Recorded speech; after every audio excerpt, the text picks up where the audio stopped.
Assalamualaikum warahmatullahi wabarakatuh. Welcome back to Rahasia Blogger Channel. Pada video kali ini Rahasia Blogger mau share tentang materi belajar SEO blogger untuk pemula. Jadi saya bakal kasih tahu step by stepnya bagaimana settingan blog ya yang SEO friendly di tahun 2021 ini yang masih work. Oke. Jadi saya ambil contoh dari mulai pembuatan blog sampai settingannya aja ya. Pertama, sebelum masuk materi bisa di subscribe dulu ya channel ini yang buat yang baru bergabung. Oke, saya juga ucapin makasih yang udah subscribe channel ini dan udah nontonin video-video saya sebelumnya. Oke, langsung aja ya masuk ke materi. Pertama, kita anggap dari buat blog baru ya. Pertama buka blogger.com, kemudian kita buat blog baru ya. Nah, ini dari judul blog dulu. Pertama, judul blog sebisa mungkin samain sama nama domain ya teman-teman. Jadi kalau misalnya nanti kedepannya teman-teman mau ganti ekstensi, kan ini pakai defaultnya .blogspot.com. Misalnya mau diganti ke TLD nanti, maka teman-teman harus ngerencanain dulu dari awal. Misal saya gini ya, bikin judul nama blognya yang, nah ini saya bikin contoh judulnya review film keren, berarti domain saya kurang lebih reviewfilmkeren.blogspot.com. Kalau misalnya ditingkatkan ke TLD juga nanti kalau bisa domainnya misalnya reviewfilmkeren.com, .xyz.org.net dan lain-lainnya. Yang penting intinya judul ini samain sama ekstensi domainnya ya, nama domainnya, nanti enak dioptimasinya. Oke, next. Review film keren ya, cek udah ada apa belum. Nah ya, anggap gini ya ekstensinya. Sebenarnya ini kurang bagus yang ada strip-strip gini ya, karena lebih menyulitkan pas pencarian, tapi karena nggak ada lagi ya, berarti kita pakai yang ini aja. Mudah-mudahan nanti pas teman-teman ningkatin ke domain TLD, domain yang review film keren ini belum dipakai, jadi enak. Makanya sebisa mungkin sih kalau menurut saya ya, settingan blog yang bagus tuh di awal emang udah langsung ke TLD-in aja, jadi enak optimasinya sejak awal daripada pakai blogspot dulu terus ditingkatkan lagi, kan 2 kali kerja. Lagi pula domain-domain itu sewanya juga nggak mahal-mahal banget sih. Kalau yang com ya sekitar 150 sampai 200 ya sebulan. Kalau yang lain juga banyak tuh yang murah, yang XYZ, yang .myid, nggak masalah, yang penting yang TLD ya. Gitu. Oke, langsung aja. Pertama yang perlu teman-teman lakuin ke setting. Nah, di sini kunci, banyak yang remehin nih. Banyak yang remehin settingan ini. Padahal sebenarnya ini bisa memperkuat SEO juga loh. Karena dasar banget ini, dasar. Pelajaran SEO yang lumayan dasar ya. Sama judul udah ya, judul udah, kita cek dulu. Nah, ini judul blog kita nih. Oke, nah deskripsi ini yang di pertama ya, di ini tagline nya nih di bawah sini. Ini terserah ya, mau dipakai mau enggak, bebas aja. Tuh ada di sini nih, oke loh gitu kan. Nah, ini tagline ya. Nah, tapi ini nggak ke indeks nih, maksudnya nggak masuk ke search engine, beda lagi. Oke, dari deskripsi di dasar udah, ini tagline ya, bisa kita anggap bahasa blog. Nah, bahasa blog ini berpengaruh ya. Jadi teman-teman tentuin dulu mau bikin blog bahasa Indonesia apa Inggris. Kalau blog bahasa Indonesia pilih aja Indonesia ya. Defaultnya biasanya kalau blogger di Indonesia udah langsung dia otomatis. Tapi kalau pengen bikin blog bahasa Inggris, pilih bahasanya English ya. English ini aja, English biasa, kan ada UK tuh, English yang biasa aja. Oke, ini udah. Konten khusus dewasa nggak usah dicentang. Kalau misalnya dicentang nanti pengguna tertentu doang yang bisa ngeakses. ID Google Analytics ini kalau teman-teman ngaitin ke Google Analytics, tutorialnya udah saya buat juga, teman-teman bisa cek. Favicon ini lambang yang di sini nih. Nah, yang ini tuh, yang B ini loh, blogger. Ini bagus buat branding ya, jadi biar situs kita lebih unik lagi gitu, lebih apa ya, orang gampang mengenali. Bagus juga, sebaiknya sih teman-teman buat. Kalau nggak salah nih ukurannya jangan sampai 100 KB, terus bentuknya persegi ya, bujur sangkar. Misalnya 512 kali 512 pixel, teman-teman bisa buat di Photoshop dan lainnya. Oke, ini udah jelas favicon. Di privacy dapat diakses mesin telusur ya. Ini kalau misalnya di nonaktif, mesin mencari kayak Google nih gak bakal bisa ngakses, makanya ini dihidupin aja ya secara default. Alamat blog udah, sekali bikin alamat blog jangan pindah-pindah ya. Makanya dari awal kalau bisa teman-teman patenin dulu nih alamat blog ini. Soalnya kalau gantiin alamat blog nanti optimasinya beda lagi, dari nol lagi, ribet. Oke, domain custom buat setting ke TLD. Misalnya temen mau ningkatin blogspot.com ke .com aja atau .net, .org dan lain-lain. HTTPS ini pengalihan HTTPS biarin aja hidupin. Sekarang zamannya udah pakai HTTPS semua. Izin. Ini buat multi user ya, jadi biar ada beberapa penulis yang bisa nulis di blog kita. Kalau ini kan cuma saya aja ya, tapi kalau teman-teman nulis sendiri itu single fighter udah nggak usah, udah sendiri aja. Udah lebih banyak penulis sama ya. Akses pembaca umum nih, akses umum aja, biarin umum.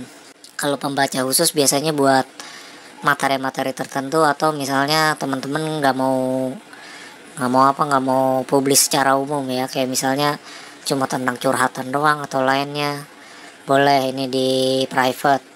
Tapi ini kan kita ngejelasin buat umum ya, buat komersial, jadi dibikin umum aja. Postingan jumlah maksimal posting yang ditampilkan di halaman utama. Nah, ini di sini nih biasanya kan ada feed nih ya. Di sini ada beberapa, kayak saya ambil contoh blog apa ya.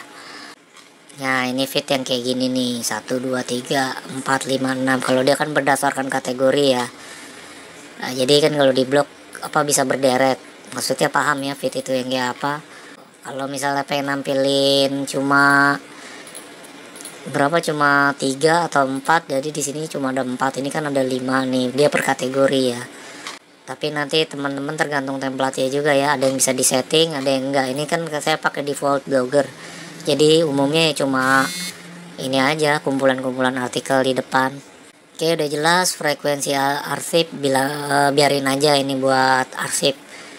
Template entry nggak usah ya, nih kosongin aja. Like box gambar udah oke aja. Komentar, nah lokasi komentar terserah teman-teman mau di mana, di halaman penuh, jendela pop up, apa tersembunyikan atau tersemat. Kalau saya sih biasanya udah ini aja ya, tersemat biarin aja. Kalau mau dimatikan komentarnya disembunyikan. Nah, ini aja nih, pakai antara ini dan ini. Oke. Siapa yang dapat mengomentari? Nah, di sini teman-teman bisa milih siapa aja yang mau berkomentar, yang boleh. Maksudnya yang boleh berkomentar di blog. Anonim, pengguna akun Google, atau hanya anggota blog. Kalau saya lebih nyaranin ini aja ya, anonim siapa aja. Jadi kan ada ya beberapa orang yang gak punya akun Google, dia pun bisa berkomentar sebenarnya, cuma nanti teman-teman bisa saring lagi. Nah, itu keuntungannya, kan lebih banyak komentar di blog, ada bagusnya juga ya, jadi biar kelihatan postingannya rame gitu. Moderasi komentar, nah ini selalu ya, buat selalu moderasi komentar. Kalau teman-teman gak moderasi nanti di spam sama link-link yang gak jelas, mendingan diaktifin aja moderasi komentar. Jadi teman-teman bisa milah-milah nanti mana yang bisa masuk komen, mana yang enggak gitu. Maksudnya mana yang layak tayang, mana yang enggak. Oke, ini kita save. Nah, ini kirim email moderasi kemana? Ke email blog ini aja. Nanti ada pemberitahuan ke email blog. Udah, teman-teman gak perlu melakukan apa-apa. Nanti moderasi komentar ini bisa kelihatan di kolom komentar ya. Tuh, menunggu moderasi. Di sini biasanya misalnya ada komentar masuk, ke sini dulu dia.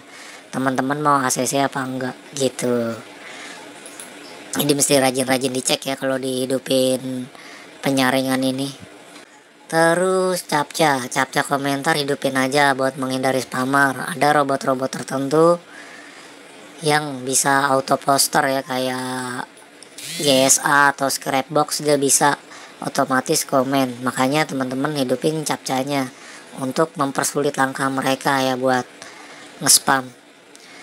Pesan formulir komentar terserah nih teman-teman mau isi mau enggak, misalnya jangan nyepam ya atau apa, tuh boleh. diisi. Kalau misalnya dikosongin juga nggak masalah, nggak ngaruh. Email ini buat posting lewat email ya. Ini bisa jadi teman-teman nanti bisa posting lewat email. Cuma saya nggak pernah pakai fitur ini karena nggak ngaruh juga sih. Saya mah biasanya posting langsung di ini aja di blogernya. Format waktu, nah zona waktunya teman-teman bisa isi ke Jakarta ya, bisa dicari. Nah ini ada nih GMT plus 007 ya, waktu Indonesia Barat Jakarta. Ini bisa kalau teman-teman di Indonesia Tengah dan Timur bisa pakai Pontianak, terserah. Kalau saya pakai Indonesia Jakarta. Kalau mau teman-teman pakai blog boleh ya, blog berbahasa Inggris boleh, Los Angeles juga nggak masalah. Format tanggal, jadi tanggal di atas tiap postingan nih. Kalau kita kan otomatis defaultnya begini nih ya, yang Indonesia. Kalau di luar negeri kan biasanya dia tanggal bulan tahun atau bulan dulu tanggal tahun, terserah.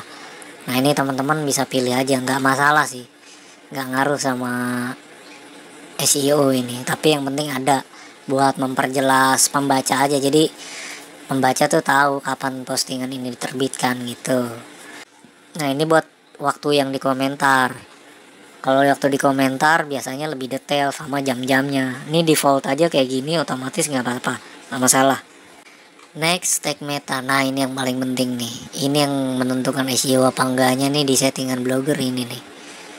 Aktifkan deskripsi penelusuran ya. Nah ini kan judul blog kita review film keren. Kalau bisa teman-teman bikin deskripsinya ada kata kunci ini. Jadi judul blog itu kadang menentukan kata kunci blog ya. Beberapa template-template yang dijual di pasaran juga otomatis meta keywordnya tuh meta keywordnya tuh pakai judulnya. Jadi teman-teman bisa buat deskripsi penelusurannya yang mengandung review film keren nih. Kayak contoh saya, misalnya teman ada bikin masakan Indonesia gitu, bikin aja yang ada kata kunci masakan Indonesianya gitu. Oke, jadi misalnya saya bikin contoh deskripsi seperti ini ya. Jadi contohnya saya buat kayak gini, blog yang menulis tentang review film keren Indonesia dan mancanegara. Itu kan ada nih keywordnya masuk review film keren ya. Ini 150 karakter yang disaranin. Jadi teman-teman bisa buat 140 sampai 150 lah. Kalau ini kan saya cuma contoh doang, jadi bisa bikin sedikit. Maksudnya 150 karakter ini termasuk spasi, titik, dan koma.